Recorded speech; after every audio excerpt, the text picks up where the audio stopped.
los nuevos residentes. Les esperan 4 años de muchos conocimientos, mucha práctica y bueno, el día de hoy es un tema relevante desde el punto de vista ortopédico. Le pedí de favor al doctor Rodríguez Hernández Aragón que nos diera, Rodrigo Hernández Aragón, ¿verdad? Perdón, que nos diera la plática sobre el tratamiento farmacológico de los pacientes que tienen cáncer.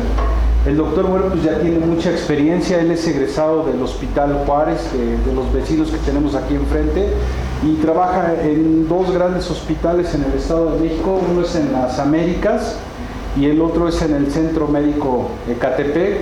He trabajado con él en forma conjunta ya durante algunos años y bueno, pues la experiencia que él tiene para pacientes con dolor y sobre todo aquellos pacientes que tienen cáncer, bueno, pues él tiene una experiencia muy importante. De hecho, él es algólogo y le dije al doctor que pues lo invitamos a que es su casa, el Hospital de Ortopedia Magdalena de las Salinas, y para nosotros pues es un honor tenerlo con nosotros. Bienvenido, y esperemos que no sea la primera, sino que sean varias pláticas que esté con nosotros. Doctor, pues adelante y bienvenido. Bueno, muchas gracias, buenas tardes a todos. Doblemente es un gusto para mí primero venir aquí a sus instalaciones a platicar con ustedes y sobre todo saber que es el inicio de sus sesiones académicas.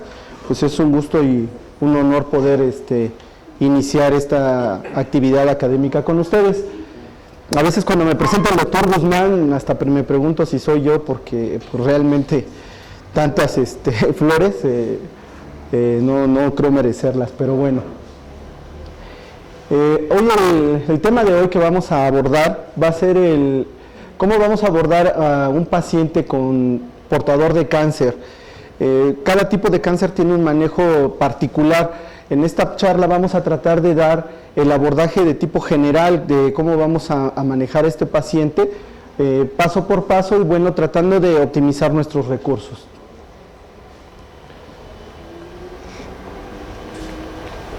Como bien decía ya el doctor Guzmán, actualmente me desempeño en el Centro Médico Isemini Ecatepec.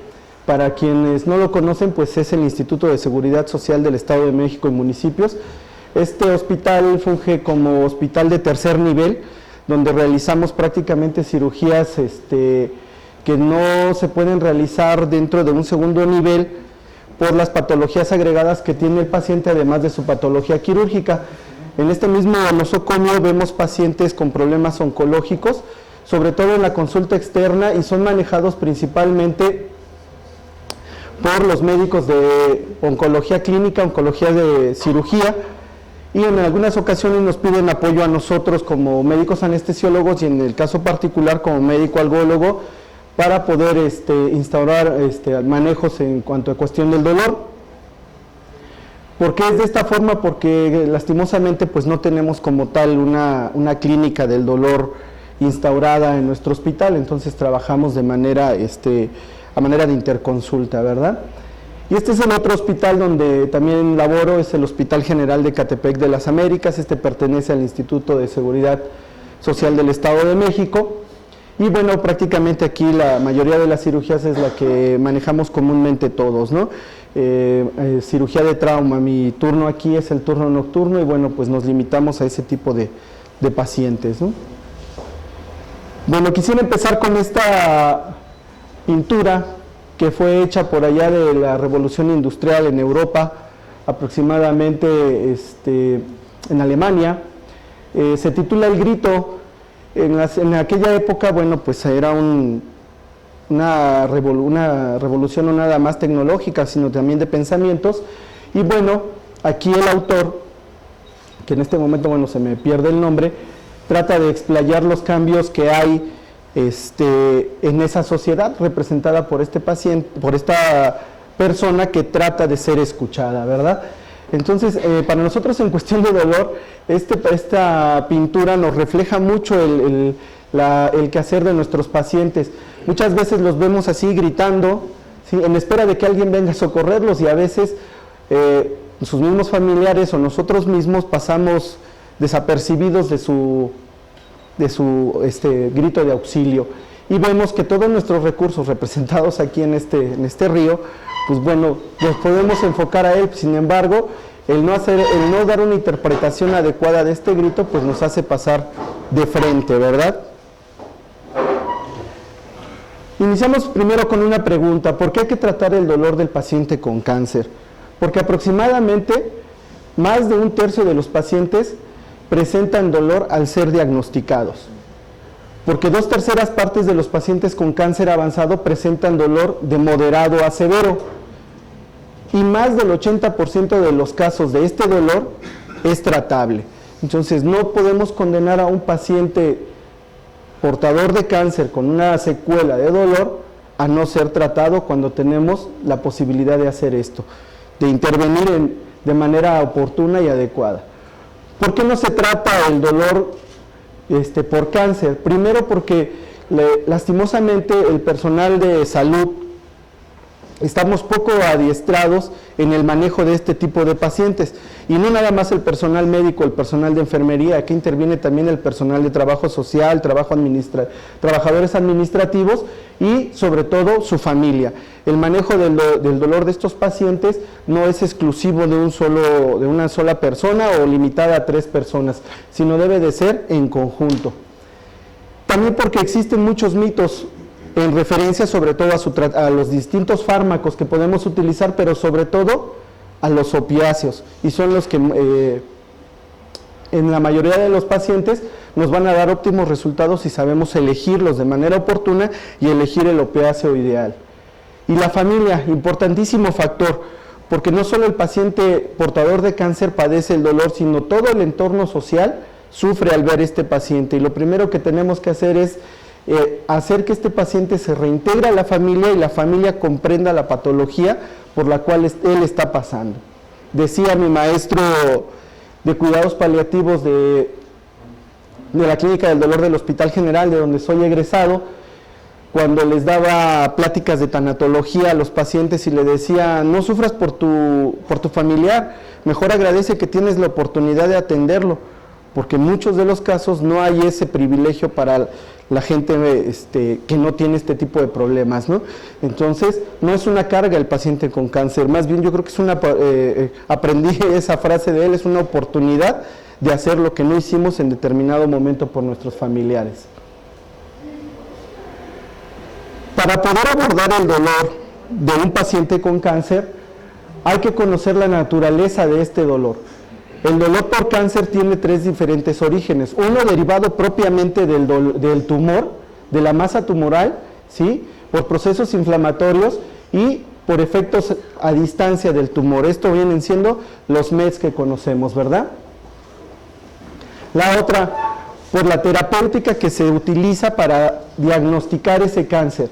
Son técnicas de diagnóstico o tratamientos dados de manera errónea por unos malos diagnósticos. Y bueno, por problemas concomitantes que tenga este paciente, porque no solo tiene su problema de cáncer, sino puede ser diabético, puede ser hipertenso, o puede tener ya problemas psicosociales derivados del mismo tumor, del mismo proceso cancerígeno, o que ya venían precediendo esta patología. En cuanto a la clasificación de dolor, hay que clasificarlo dentro de los siguientes rubros. De acuerdo a la temporalidad, puede ser crónico, puede ser agudo, si en ese momento presenta actividad tumoral, ¿sí?, o puede ser crónico posterior a que se ha resuelto esa actividad tumoral. La etiología, nocioceptivo o neuropático. Muchos de los pacientes, por compresión o por lesiones directas del proceso cancerígeno sobre los nervios, pueden padecer este tipo de lesiones. Y de acuerdo a la localización, puede ser somático, a estructuras profundas o visceral.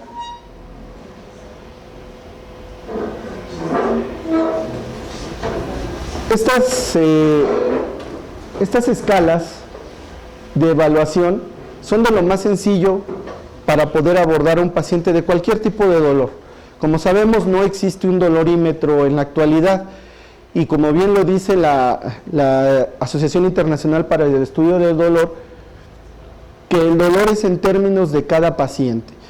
El mismo estímulo que produce dolor para todos nosotros, un golpe en la rodilla, un golpe en la espinilla, va a ser interpretado de diferente forma, en diferente intensidad por cada uno de nosotros, aun cuando el golpe haya sido de la misma fuerza o de la misma intensidad.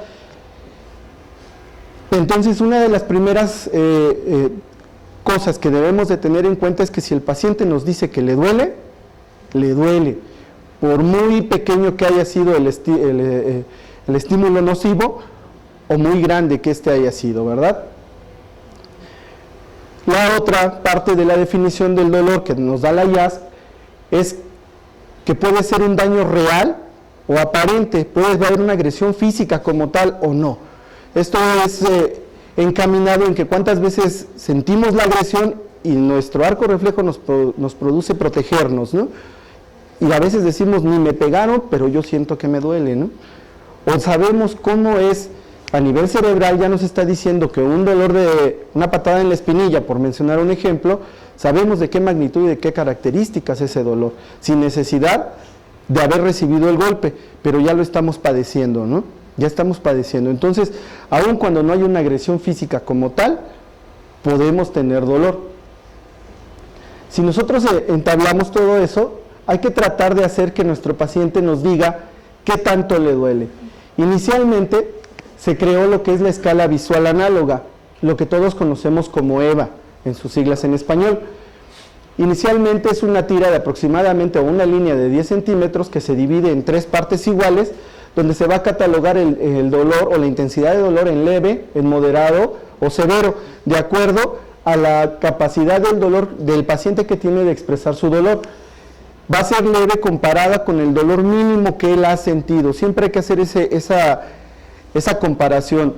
Descríbame usted sobre esta línea o señáleme sobre esta línea qué tanto le duele comparado con el dolor menor o el de menos intensidad que ha sufrido contra el de mayor intensidad que usted ha tenido. Entonces aquí el paciente tranquilamente nos va a poder poner su dedo y decir, bueno, tengo un dolor moderado o un dolor severo. Es lo más objetivo que podemos tener de referencias de intensidad de dolor. A esa escala visual análoga, bueno, pues ya hubo quien dijo, bueno, pues ahora si lo hacemos en una línea, ¿por qué no le ponemos números? Y se convirtió en la escala numérica que va del 0 al 10, donde se hace la misma interpretación, pero ya se le da un valor numérico a la intensidad de dolor. 0 es sin dolor, 10 es el dolor máximo que ha sufrido este paciente durante toda su vida, que va a ser comparado con el dolor que refiere actualmente. Estas son las 2 escalas básicas. Se les pudo haber anexado colores o en el caso de los niños, una de ellas es agregarle caritas, ¿verdad? Los niños son más difíciles todavía de expresar su dolor y bueno, tenemos que tener todavía más ojo clínico para poder intuir qué tanta intensidad de dolor tiene. Existen otras escalas de evaluación, las más referenciadas o las más utilizadas son estas, pero existen por ahí algunas otras de frutas, de colores, sobre todo para pacientes analfabetas, que no nos pueden transmitir de manera adecuada, ¿verdad? El paciente con cáncer va a padecer de algo que llamamos dolor total. Un dolor total que va a estar, en donde va a estar inmiscuido la intensidad, la clasificación de ese dolor y la naturaleza de ese dolor, ¿sí? El dolor total no solamente va a estar reflejado en una expresión física como tal, sino también en su desenvolvimiento de este paciente con su entorno, con su medio tanto familiar, social e incluso laboral. Muchos pacientes que padecen cáncer, aún resuelto su patología, padecen este tipo de problemas. Les genera angustia, les genera pérdida de trabajo, les genera pérdida de la relación entre familiares, entonces eso ya les condiciona sufrimiento, y si habíamos dicho que era una sensación desagradable, pues bueno, ya lo está padeciendo el paciente, ¿no? Entonces es donde vamos a encasillar al paciente que tiene un dolor total. Bueno, ¿cómo iniciamos el manejo del dolor de estos pacientes. Una vez que nosotros ya hemos diagnosticado la estirpe del tumor, la hemos clasificado de acuerdo a su diseminación y a las METs que pueda tener, hay que iniciar con el tratamiento primario, y este va a ser a base de lo que nos indique o determine, en este caso el cirujano oncólogo o el oncólogo clínico, si el paciente es candidato a radioterapia, a quimioterapia o en su defecto cirugía. Obviamente pueden incluso utilizarse estas tres técnicas, y si nosotros instauramos este tratamiento primario de manera oportuna, un gran porcentaje, por arriba del 60% de los pacientes que padecen dolor, se van a limitar con estos tratamientos, sin necesidad de hacer uso de algún otro tipo de medicamento. Sí, está así. Ahora, la terapia médica, con el uso de analgésicos, es una terapia auxiliar, especialmente en procesos tumorales dolorosos, y es elegido para el tratamiento de dolor crónico del cáncer. Entonces, siempre hay que iniciar con la pauta que marque el oncólogo. Bueno, una vez que nosotros ya evaluamos el dolor, ya vimos una escala de evaluación y vimos la evolución de la condición general de nuestros pacientes, hay que considerar la analgesia por vía oral de manera primordial. ¿Por qué? Porque es la que menos efectos secundarios va a tener, y porque puede ser administrada sobre todo con los familiares, y a ellos ya los estamos involucrando a ser parte de la recuperación de nuestros pacientes.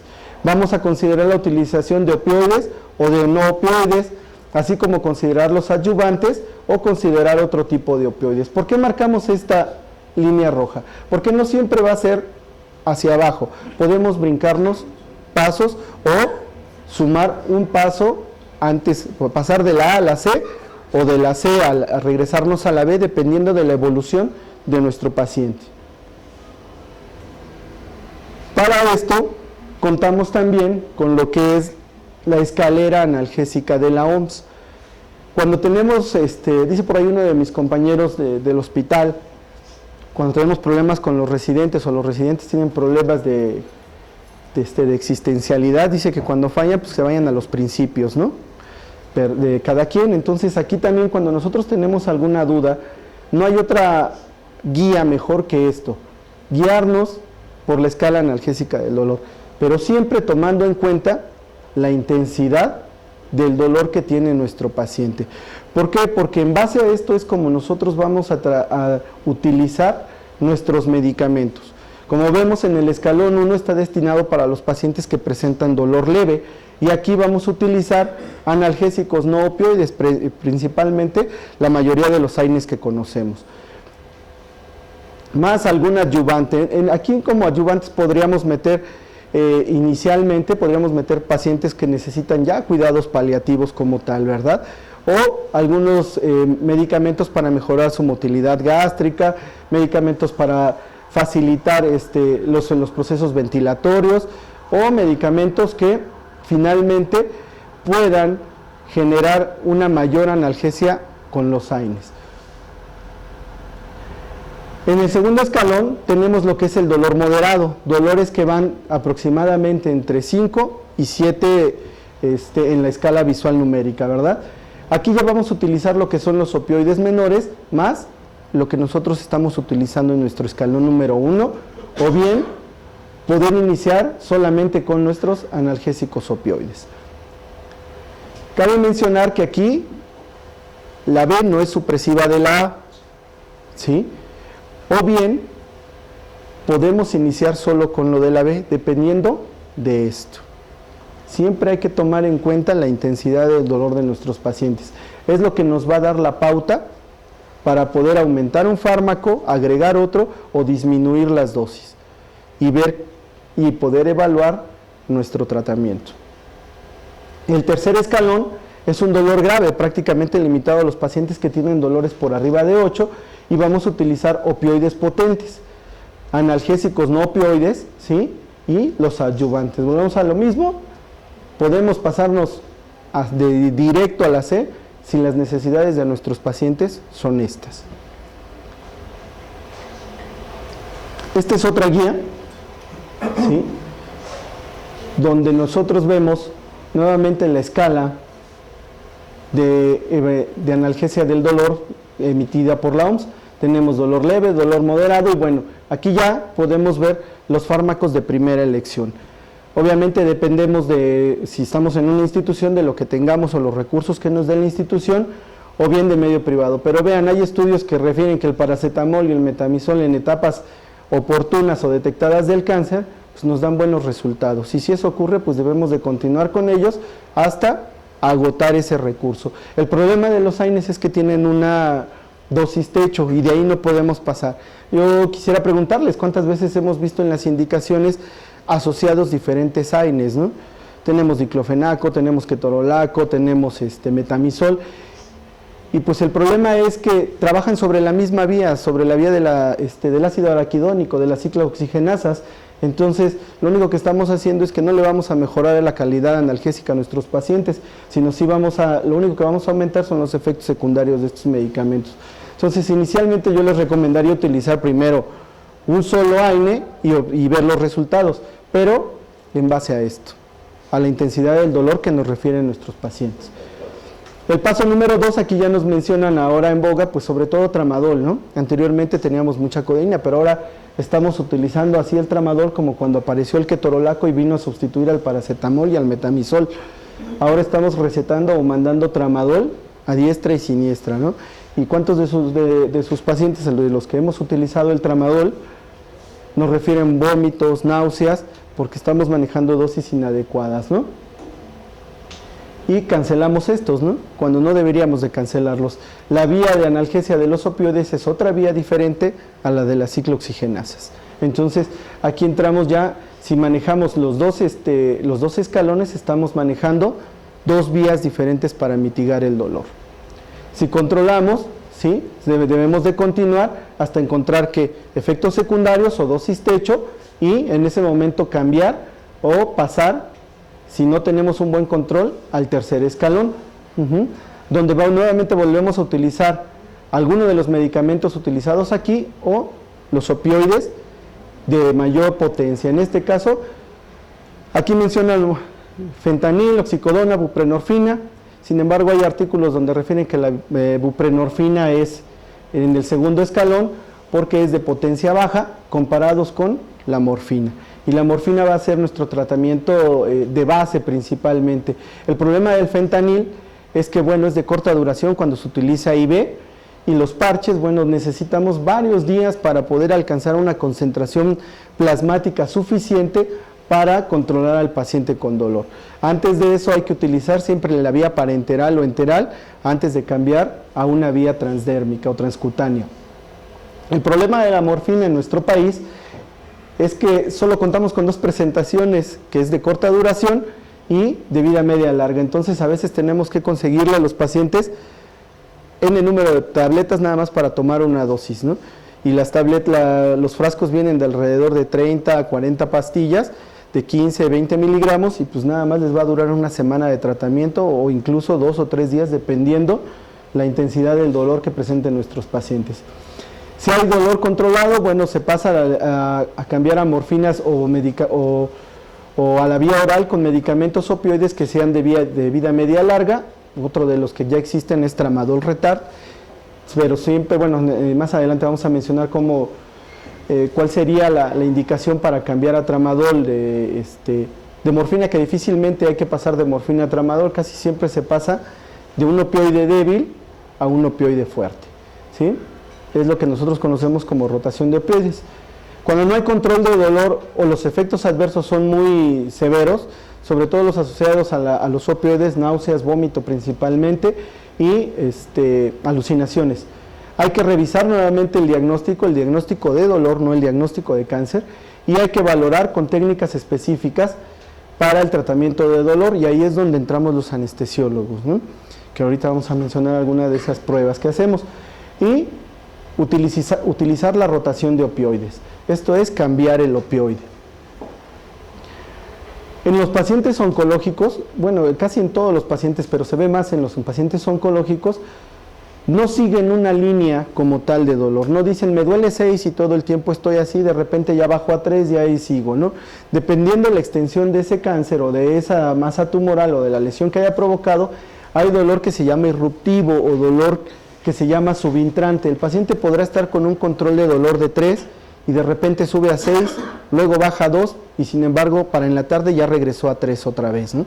Entonces cuando ocurren estos aumentos de dolor, hay que utilizar medicamentos, pues, por ejemplo, morfina de acción rápida o fentanilo IV, ahora con las bombas PCA, lo que llamamos dosis de rescate, ¿no? Dosis de rescate que independientemente del tratamiento de base que nosotros tenemos, debemos de agregar una dosis extra fuera de los horarios para poder yugular este dolor. En cualquier situación hay que valorar la terapia adyuvante en cualquiera de los escalones. Si tenemos un dolor neuropático, el dolor neuropático es muy fácil de diagnosticar y a la vez muy difícil de saber de qué origen o de qué se trata. El dolor neuropático, pues vemos, está limitado a trastornos sensitivos y motores y a veces se presentan uno o el otro o en conjunto. Sin embargo, hay que tratar de ver qué es lo que le está pasando a ese paciente. Y para este manejo vamos a hacer uso de los antidepresivos y de los anticomiciales que se utilizan. Podremos utilizar en determinados momentos carbamazepina, y eso está en los cuadros básicos casi de todo del Instituto Nacional de Salud, ¿verdad? Hay que tomar en cuenta que las terapias adyuvantes para las metástasis, sobre todo óseas, son la radioterapia o los bisfosfonatos por las fracturas que se pueden presentar o las osteopenias que se presentan en los pacientes de cáncer. O bien los pacientes que presentan hipertensión endocraniana o compresión nerviosa, hay que utilizar corticoides.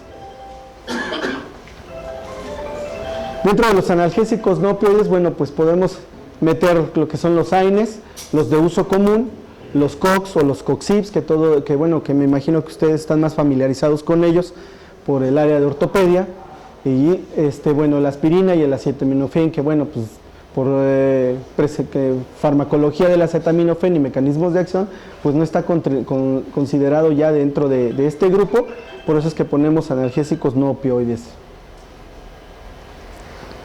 Hay que tener en cuenta sus propiedades antipiréticas, antiagregantes plaquetarios y antiinflamatorios.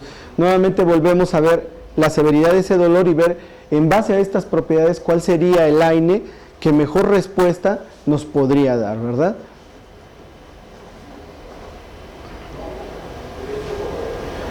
¿Cuáles son sus mecanismos de acción? Pues ya habíamos mencionado una parte, el bloqueo de la ciclooxigenasa.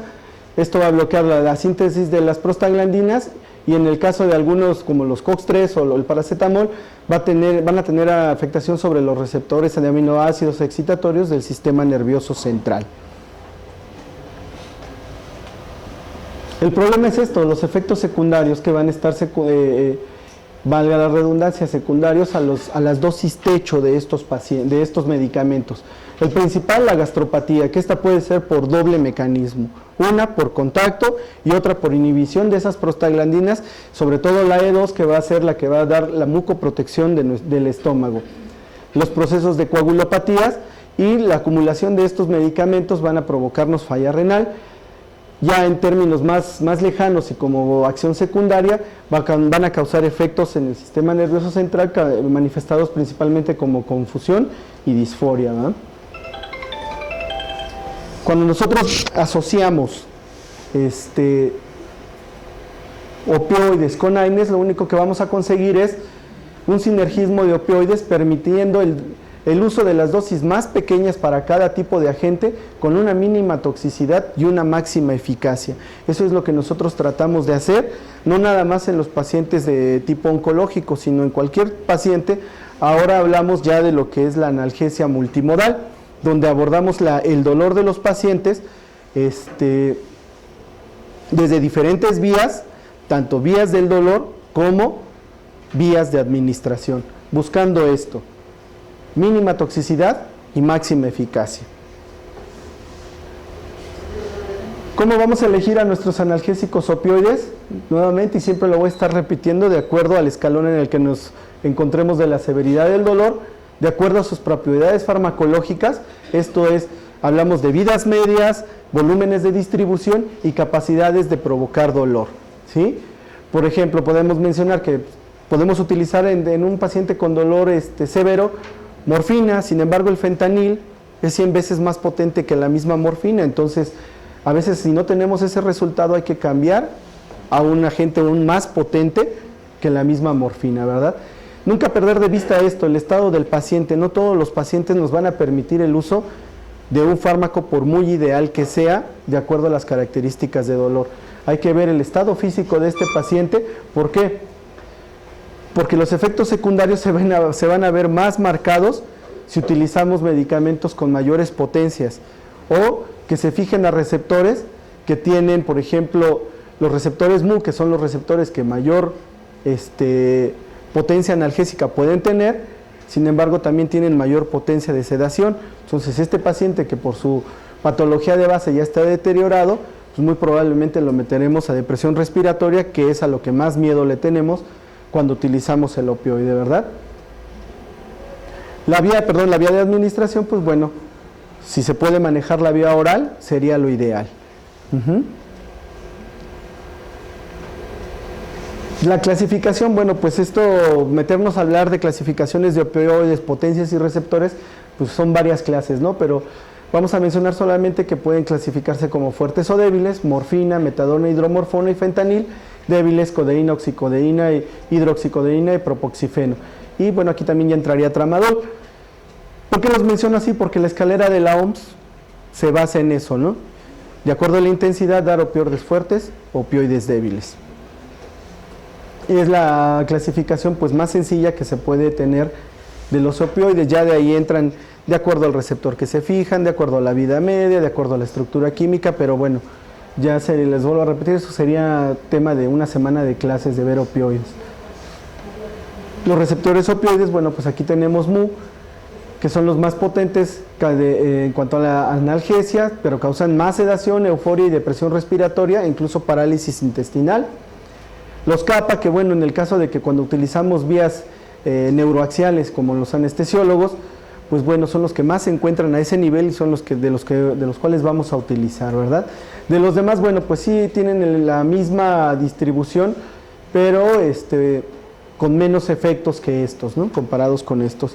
Cabe mencionar que no importa la vía por la cual se administre el opioide, va a tener efecto en todo el sistema, en todo el organismo, no porque tenga preferencia por un receptor u otro, va a dejar de tocar a los demás. Entonces, el tratamiento de nuestro paciente con patología oncológica va a ser una interacción entre todos nuestros medicamentos que tenemos: AINES, opioide débil, opioide fuerte, nuestros adyuvantes y nuestros coadyuvantes. Recordar que como definición, bueno, los coadyuvantes son los que nos van a facilitar el trabajo de estos, y los adyuvantes que van a tener un beneficio secundario, ¿sí?, en el confort de nuestros pacientes, sin tener repercusión sobre el mecanismo de acción de estos tres. La rotación de opioides, esto no es otra cosa más que cambiar el opioide. No porque ya con la morfina o el tramadol nos dio mucho vómito, muchas náuseas, ya satanizamos a los opioides y decimos no le metas nada de opioides. No, aquí ocurren dos cosas. Lo primero que hay que hacer es comparar esos efectos secundarios contra la analgesia que nos está dando. Si nos está dando una analgesia que supera los efectos secundarios, muchas veces van a oír a los pacientes decir: pues ya no tengo dolor, doctor, pero sí tengo náuseas y vómito. Bueno, pues igual y vamos bajando la dosis y le agregamos ranitidina, metoclopramida al paciente y obtenemos la misma analgesia con menores efectos secundarios, ¿sí? La otra es que tengamos una tolerancia, que el paciente ya tiene la dosis máxima del opioide a utilizar, aun cuando no tiene efectos secundarios, ya no le mejora su calidad analgésica, sigue teniendo el mismo dolor, o lo que es peor, empeora. Es el momento de rotar el opioide. Y cuando, por ejemplo, ya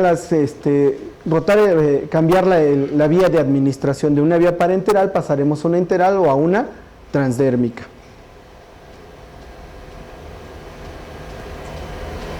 ¿Cuáles son los inconvenientes, o cuando hablamos más bien de tolerancia para un opioide? Cuando hay una necesidad de aumentar la dosis de un opiáceo para el mantenimiento de su efecto original.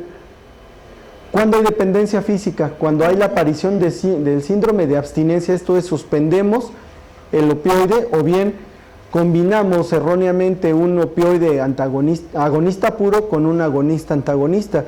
Entonces es cuando vamos a ver el síndrome de abstinencia después de una discontinuidad abrupta de un opiáceo puramente agonista.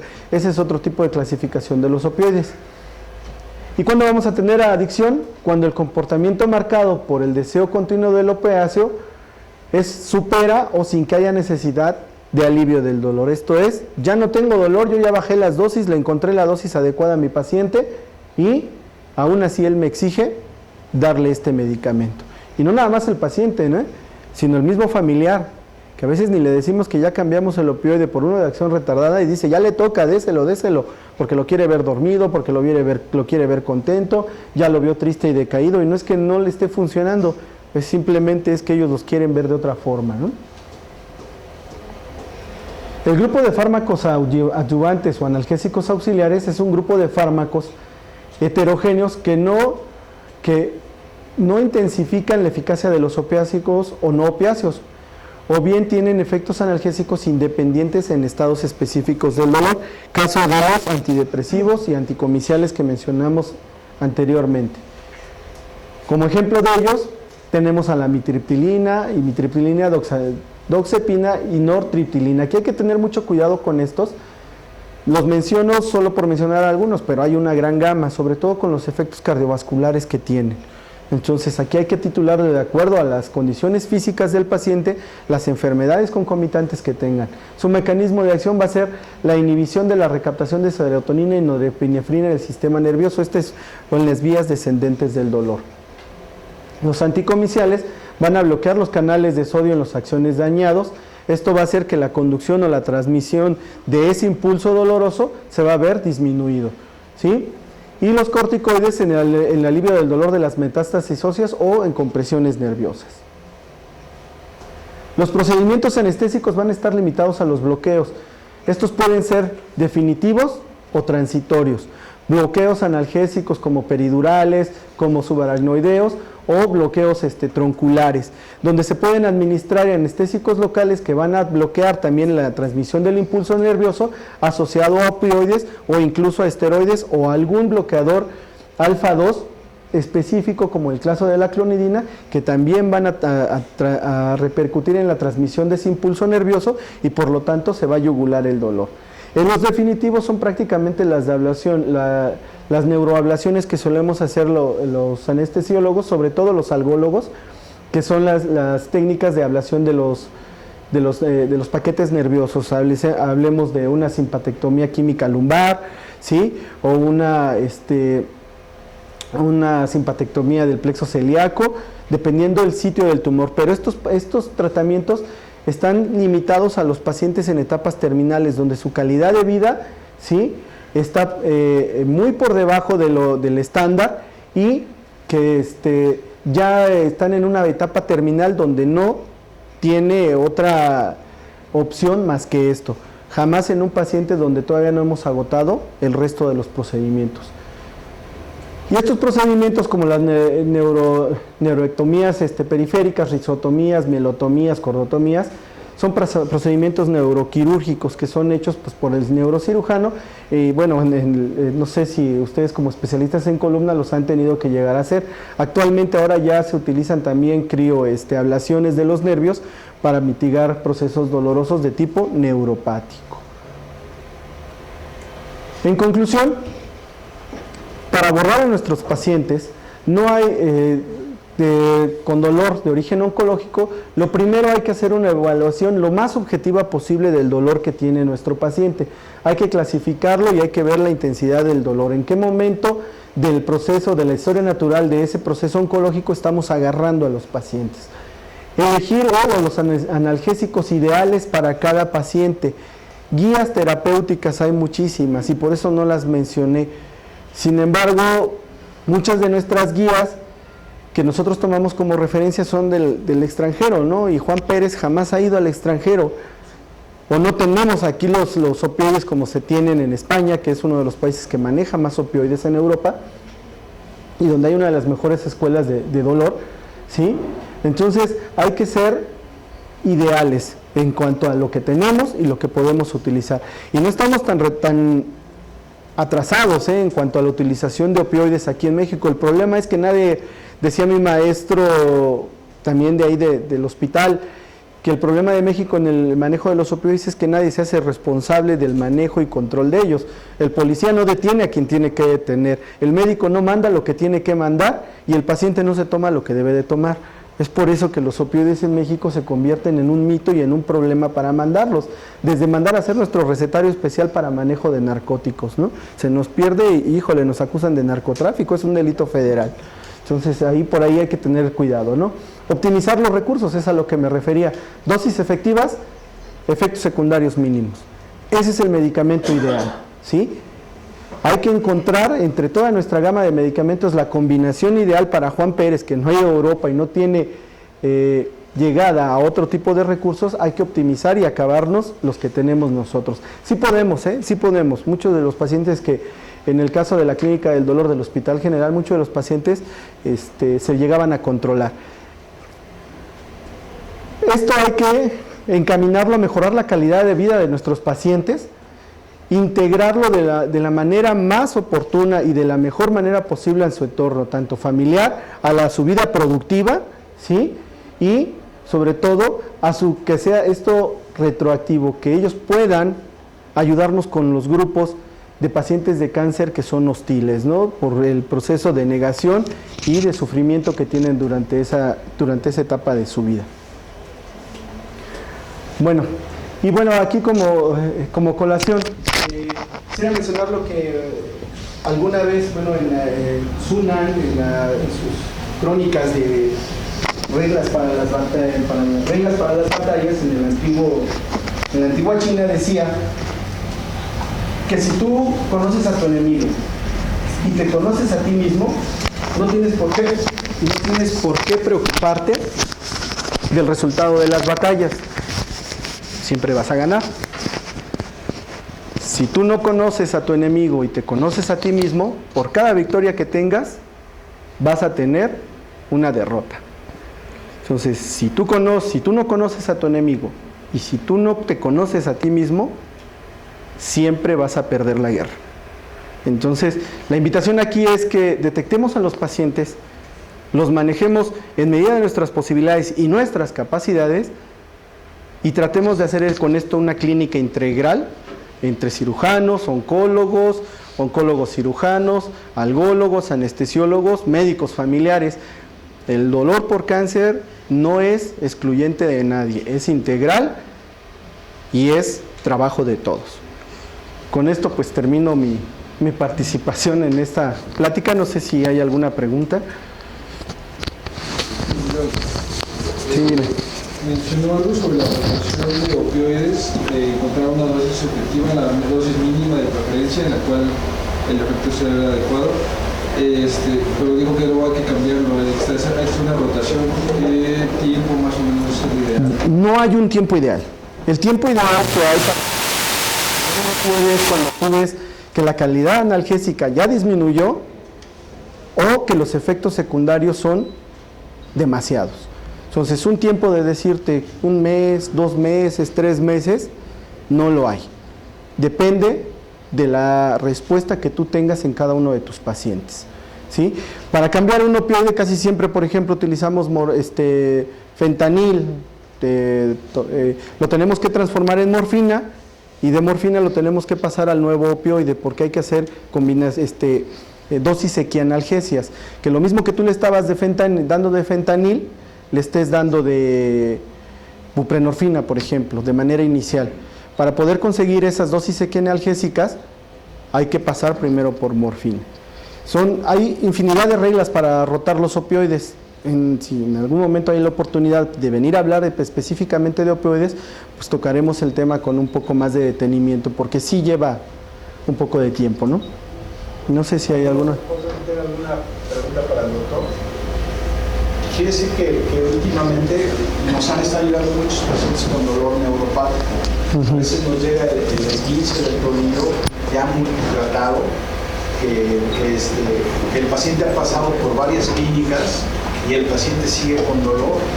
O nos han tocado pacientes con fracturas, o simplemente acabamos de revisar un caso de una paciente de 23 años ha de tener, dice que se fue con su novio a Puerto Vallarta y estaban con el tiro al blanco, o sea, ellos estaban insertando ahí.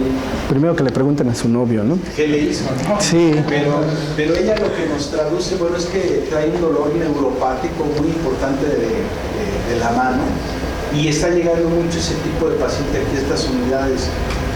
Ellos han recorrido ya por el bloque de los más importantes en cuanto a los analgésicos, como los Levoxin, como la lírica, la pregabalina, y más sin en cambio, esos pacientes ya nadie los quiere, o sea, llegan con el ortopedista, si no es quirúrgico, dicen no me corresponde, va a rehabilitación, le dan unas terapias, te lo vuelven a regresar. Estos pacientes van hasta medicina laboral. Desde el punto de vista de la algología o de lo que ahorita usted está manejando en cuanto a este tipo de fármacos, ¿cuál es lo ideal para un paciente que ya trae un dolor neuropático crónico desde el punto de vista si es con un manejo hospitalario o es un manejo en consulta? ¿Cómo manejar ese tipo de pacientes? Híjole, se convierte en cementerio de trenes cualquier consultorio de algología.